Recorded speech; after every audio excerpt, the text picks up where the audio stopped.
We'll start a full marketing push in about 2 weeks. We actually have a really big announcement, a big release with someone in the trading card industry coming. So Great. I tease some news here that someone on the PR team is not going to be happy about. But Awesome. so cards are actually live. So we started StockX for sneakers, and the reason it's called StockX and SneakerX is that it's about this model of basically taking how the stock market works and applying it to consumer goods and letting people buy and sell consumer goods, sneakers, watches, handbags, cards with a true market price, right? A stock market is where you have the market price for share of Nike stock. And so now we know what a market price is for a Pippin 88 Fleer. PSA 10. Sure. And so there's probably about 1,000 cards live right now, all graded, and then we'll continue to add and build that catalog. But hopefully we can do for cards what we did for sneakers. And in 2015 when we started working on this, tell me if this sounds familiar. In sneakers, eBay was the largest marketplace. Nobody knew exactly what was fair. People used to look at sold auctions on eBay to see what was a fair price for a pair of sneakers. Sold auction, never heard the term. Never heard of that. You were trying to figure out, who is this person legit? Are they trying to scam me? How many reviews do they have? How many sales? They only have 2 negative feedbacks in the last 6 months. I'm hoping. Right. I hope I get my stuff. But you know what? The picture's a little blurry. Can you send me a different picture? So it is identical. Sneakers in 2015, 2016, before we launched, and trading cards right now. And so for me personally doing this, I collected cards before I collected sneakers. So it's just super exciting to be at this point. There may not be a better product for StockX than trading cards, and so it's super exciting. And so just to be a part, and by the way, to see how much the industry's changed from when I was a kid and having this whole industry outbreaking, pretty wild, right? Which is awesome, right? How do we use technology to make this stuff just better and more fun? Yep. So before we get to the 88 Fleer, I'd like to give them a really pinpoint example. For example, one of your favorite cards, the 89 Upper Deck Ken Griffey Jr. We're going to give this to Josh, take with him on a plane and open. Hopefully gets one for his desk. We'll tell you all about that at the end. Or now, either one. You tell me. We can. Oh, yeah, that'd be great. Yeah, no, I think it's kind of fun. So I'm going to imagine that there's no one watching this that doesn't know what this pack is or what's in there. Exactly. We're sitting here at the show, and there's a couple random things I'm buying at the show, but most importantly, I'm trying to buy as many raw Griffey Upper Decks as I can find. So what did I get today? I got 7 today. I made a desk. I made a table that is literally my desk in my office that is made out of Griffey 89 Upper Decks. Right now, the legs. Why'd you do this? The legs and bottom are made of. It's a metal table, but inside the table on the top, it's and we can send out links later to see it. You can see it on my Instagram, which is just Josh Luberg. The whole top is glass, and underneath that, there's room for 280 cards to be laid out. And I wanted the table to be all 89 Upper Decks. I had only gotten to about 100 when the table was ready, so we filled it with some 89 Donners, 89 Fleer, some other Griffey rookies. But as soon as I get to 280, and I think I'm at about 210, 215 right now, I will open up the desk. I will fill back all Upper Deck and down everything. And honestly, for no other reason than you and I are the exact same age. When we were 12, what was the biggest card in the whole world, right? That was it. I was opening up packs of these for $8, not only hoping for Griffey, but then the high number came out. Yeah. Jerome Walton, Dwight Smith. Yeah, Tom Gordon. Just disgusting, because I had my real hard-earned, I did the lawn, it snowed, I did 8 driveways, and my $240 cash. Where'd you grow up? Real driveways? Northeast? Oh, yeah. Right. Yeah, real driveways. Okay. I like where you put that. Well, Yeah, where'd you grow up? I grew up in Philly. Oh, so I grew up central New Jersey, but long driveways, wide. Yeah, and, snow, ice. And to be fair, this is before everyone had a plow business. Right. So you legitimately were happy if a 15-year-old kid came to your doorstep. 1,000%. Was it go? Yeah. And then afterwards, they were really nice. You want to come in for dinner? I'm like, no, but I'll take some food for the road if you don't mind. I have another driveway to do. Well, they'd come to our house, and my father would say, no, thank you. My son's going to do it. And I was like, so, all right.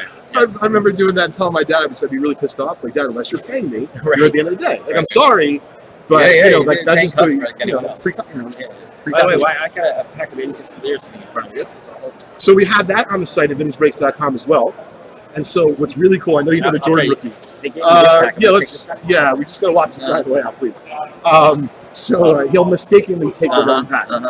So we now actually have spots right now at vintagebreaks.com where you can get one card in that pack randomly, 1986 Fleer, for $140. $140 for one card and one side. And then when 13 of them sell out, we'll open that pack live for everyone's enjoyment. If we happen to get a Jordan, we also grade it for you on the house. Oh, nice. Yep. So if you get a 9, give or take these days, it's 6,000 or 7,000. And of course, a 10 is what, 25 grand? Yeah, 25 grand. And we'd love to pull something like that. So we'll see if we sell it out today. Yeah. So even though that I am helping you break, can I buy spots in this, or is it sold out? Well, I was thinking about giving you the pack Oh, and letting you keep okay. the cards, Nice. just billing you later because I've heard of StockX, Yeah, so yeah. I'm fairly certain you can cover it. Fair enough. Fair enough. All right, great. Yeah. So that's for All right. you. All right. So where exactly do we? Great. So that's the camera right there. So if you want to open it so they can see it, just hold it like this. Okay. Or J5 if Got you it. have a different idea. You tell me. Great. Yes. Just open it midair, and we'll sleep Okay. them up for you as we go. All right. So the last time I opened up a pack of 88 Fleer, it's actually this guy Jason Coons. I don't know if you know him. Yeah. What do you charge? What do you charge you? Well, actually, no. He actually made me watch him open up his pack of 88 Fleer, and I said, And how that feel for you? Yeah. Thank you. All right, so we go to the sticker first. Actually, you tell me what is the order? I'd flip it over. What- I like to see the okay. sticker last. All right. Yeah, because now you got the original And now you got the gunpowder. Now, obviously, you could take that with you as a delicacy, or you know, we do a vintage guess that gum game where we save all the old gum. We have an archive, and then we do a game. Let's say multiple times a week where we show who up. can identify which gum. They win a prize to vintagebreaks.com. That So is. like, get that. It's badass. That's 59 Fleer. Crap, this is amazing. Yeah, we opened up pack 59 Fleer today. 1959. That gum looks actually way better than some of the other gums. Let's. All right. We'll Now save Gary that would for- eat that, Oh yeah, 100%. but he's not Okay. well. So Yeah. There's a lot of reasons. Okay. All right. Well, so obviously the first card's gonna have your. yeah, a little bit your of the gum powder. on it. It's all right. All right. So Yeah, just show them on camera. That's all. It's all good. Great. first card, Greg Cadillac Anderson. San I remember Antonio Spurs. Yeah, so you know your hoops. Great. So I'll sleeve it up for you as we go. All right. Ooh, Vinny Second J. card, Vinny. Detroit Rock City Microwave. standing in front of us. Microwave. All right. This is, by the way, before I moved to Detroit, I thought the entire city of Detroit was just like the Bad Boys Pistons. Am I going to play in there? Am I going to meet Isaiah Thomas? Like, that's what I thought. I had no idea. I'd never been there. Now I live there. Detroit's amazing. It's way more than Vinny Johnson. By the way. This era, this was like, you know. All right, here we go. Jerome Kersey, Portland Trailblazers, Clyde Drexler, Terry Porter. That was So we're getting some good names, but as you can see, though, the centering is a little bit off yeah, top the whole and back bottom. is off-centered. This Yeah, is not, we're hoping you're not a yeah. mush in this one. Yeah. We'll see. Yeah. Oh, that's my fault. Yeah, okay. You picked the pack before I got here. They did. All We'll right, have to talk to the manager. All right, Lackett, Fat Lever. Yeah, the fat Right. man, absolutely. No, you know your hoops. This is totally This, I our mean, era. this was so, you know, when I was in high school, when I was in middle school, I was in high school, I could name every player on every team. And That 88 was Fleer, let's it. be honest, 88 Fleer was really tough to get. Yeah. Yeah, it wasn't until like really 90 Fleer, right? It started to be 90 hoops, overproduced. Where, 90 hoops yeah, was all in there. totally. Yeah. All right, Armin Gilliam, the Hammer. Armin Gilliam was traded to the Sixers and pretty much ruined like my entire childhood from 92 to 94. Just a black hole of a... All right, James Donaldson. I don't know much about Donaldson. Although I got to tell you, look at the socks. They match his wristbands. Do you think he did it on purpose? Yeah, he was a stylish Definitely. guy back in 88. I remember Skywalker. Skywalker, of course, won the slam dunk contest in 90? 90? Anyone know? Definitely won the dunk. Definitely wasn't 88. Someone say it's 89 or 90. Right, Yeah, I think so. All right. But terrible career, unfortunately. Yeah. Well, Ron Harper, obviously, Legit bowl. you know, he was a superstar on the Cavs for a minute or two. Got injured, Yeah. you know, came back as a point guard for MJ on that team. John Bagley of one of the more famous cokeheads in the NBA, was suspended for cocaine use. I think he was a Celtic at one point too, John Bagley. Yeah. Ooh, All right. Horace Grant, so our first rookie. Yeah. Right? Horace Grant, rookie. Obviously, frankly, it's probably the least exciting rookie in the set, but it's still Horace Grant. Yeah, absolutely. World champion. All right. Dwayne Washington. I don't remember if this is this Dwayne Pearl Washington or is that a different guy? I got to tell you, I'm That- pretty sure it's I'm Pearl not- Washington because he went to Syracuse. Yeah, he went to Syracuse. I think you're right, but I'm not 100%. Oh, DJ. Yeah. I was a big Celtics fan growing Oh, up. you're a Celtics fan. Growing up. Every other team. In So I'll tell you why. So every other Philadelphia, team, like the every other Celtics. team, I like the New York team, right? And in hoops, I decided that I could only shoot, and so I just You're liked the Larry way Bird. Larry Bird, and then I just liked the Celtics. Yeah. And there wasn't that much hoops on, if you remember, in the 80s on TV.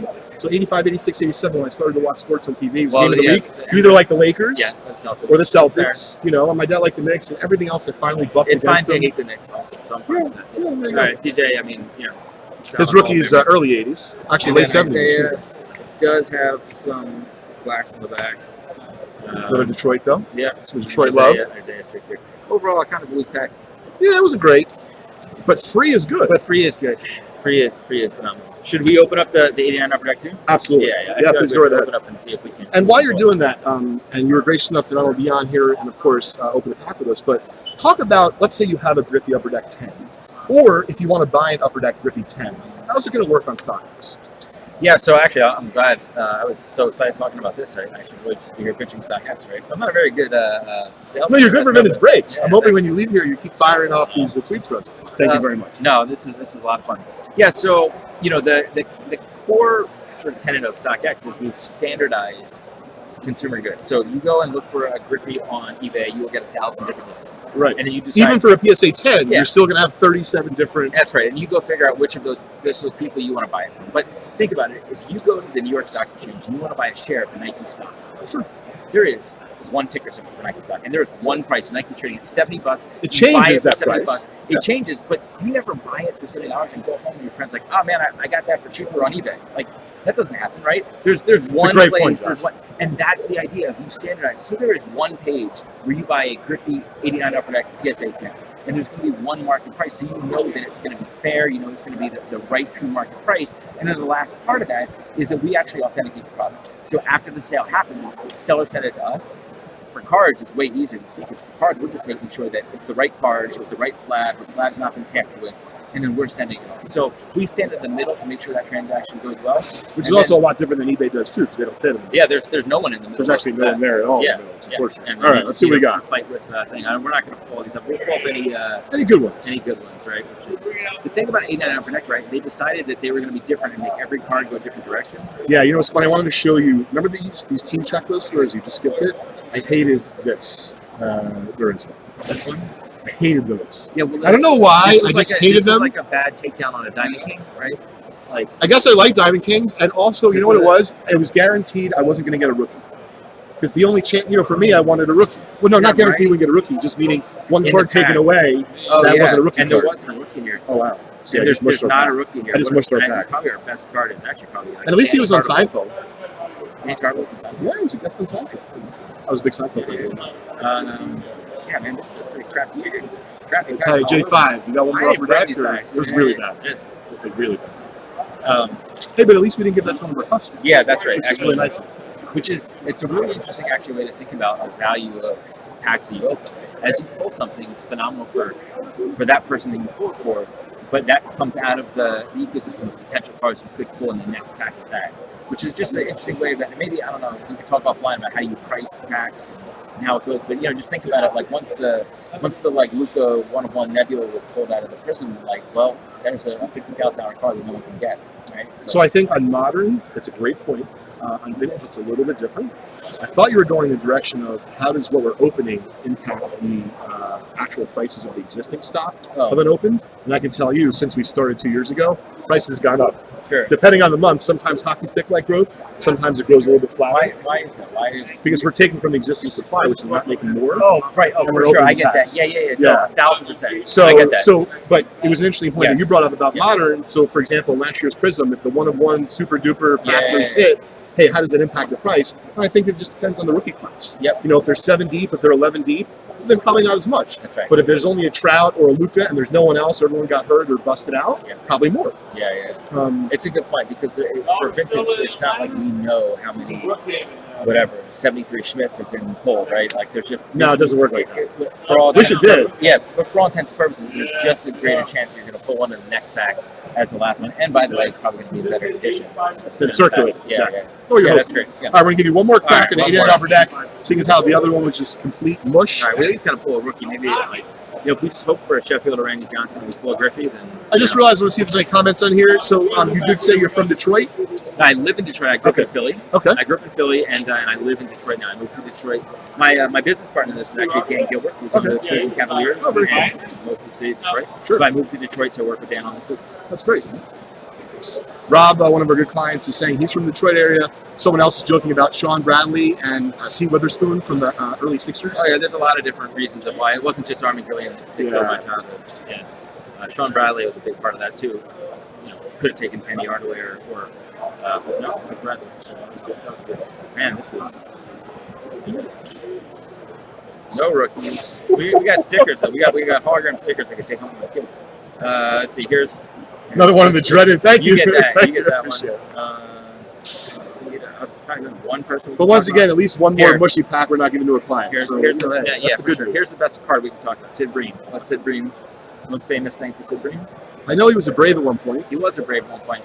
I forget exactly what happened. I was living in Atlanta. I think he had just like he lost the whole playoff series from a base running error. I think that was the Sid Bream's like. I don't recall, He's but like I that. definitely remember him being a Brave. Yeah, I'll have to Google I it and lived in find out. Atlanta for 15 years. Went to college there and, Oh. and worked there. And like I think there was there's these couple years that he was just like the go to the Braves. He lost in the playoff series from basically overrunning second. Like I know the Braves just lost again, but speaking of Atlanta and the South, we did just a little plug for Vintage Break South. We just started expanding our business here. What's the difference of why South? Just because. So he's physically in Atlanta. Oh, okay.